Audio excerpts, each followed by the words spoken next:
ஒரு காட்டில் வாழ்ந்து பல மிருகங்கள் வாழ்ந்து வந்தன. அன்று ஒரு நாள் ஒரு நரி ஒரு முயல் குட்டி விளையாடி கொண்டிருப்பதை பார்த்தது. நரியாருக்கு அன்று ஒரே சந்தோஷம். அருமையான முயல் குட்டி ஒன்று கிடைத்திருக்கிறது.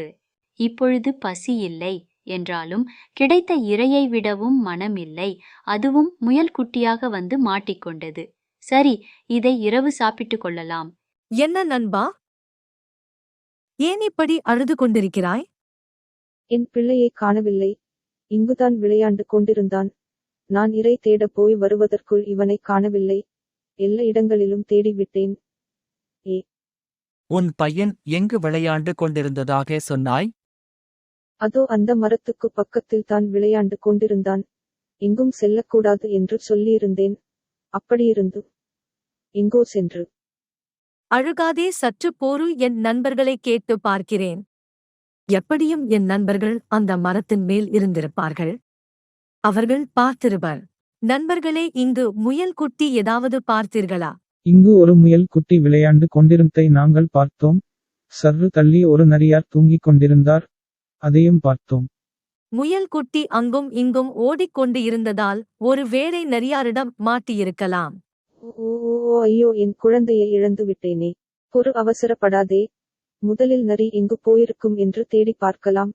எனக்கு தெரிந்து அரை மைல் தூரத்தில் ஒரு நரி இருப்பது தெரியும். அநேகமாக அங்குதான் இருக்கும். போய் பார்க்கலாம். நரியார் குகைக்குள் திரு திரு என விழித்தபடி ஒரு முயல் குட்டி உட்கார்ந்து இருப்பதை பார். அது உன் குட்டி? ஆமாம், அது என் மகன் தான். அப்பாடி, என் மகன் உயிரோடு இருக்கிறான். ஆனால் எப்படி அவனை தப்பிக்க வைப்பது? என் நண்பன் கரடிருக்கிறான். வா, அவனிடம் அழைத்து செல்கிறேன். அவன் ஏதாவது யோசனை சொல்வான். நடந்த கதையை குரங்கு கரடியிடம் சொன்னது. நான் நரியாரிடம் வீணாக சண்டைக்கு போக மாட்டேன். இருந்தாலும் நான் ஒரு உபாயம் செய்கிறேன். நீங்கள் அதற்குள் உள்ளே புகுந்து உங்கள் குட்டியை காப்பாற்றிக் கொண்டு செல்வது உங்கள் பொறுப்பு. சரி நண்பா. சரி, வாருங்கள், நாம் நரியாரிடம் சென்று பேசுவோம். நரியாரே, நான் தேன் வேட்டைக்கு போறேன், வர்றியா? வேண்டாம்.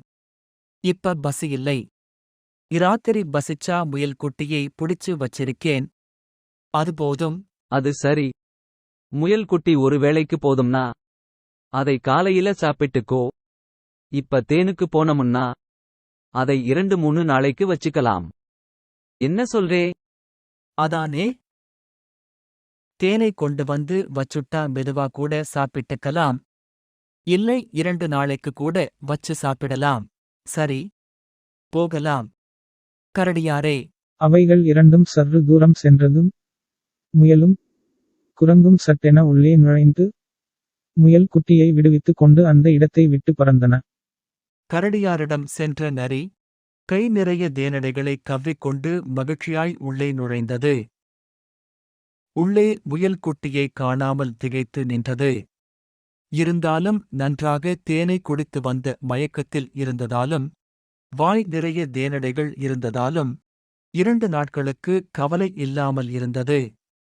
முயல் குரங்குக்கும் கரடியாருக்கும் நன்றி சொல்லிச் சென்றது. விலங்குகள் ஆகட்டும், மனிதர்கள் ஆகட்டும், ஒன்றை ஒன்று சார்ந்துதான் வாழ முடியும் குட்டீஸ். இருந்தாலும் ஒரு முயல் குட்டி தப்பிவிட்டதால் நரியாருக்கு எந்த உணவு தட்டுப்பாடும் வரவில்லை என்பதால் நாம் முயல் குட்டிக்கு வாழ்த்து சொல்லி இனிமேல் ஆபத்தில் சிக்க வேண்டாம் என்று சொல்வோமா?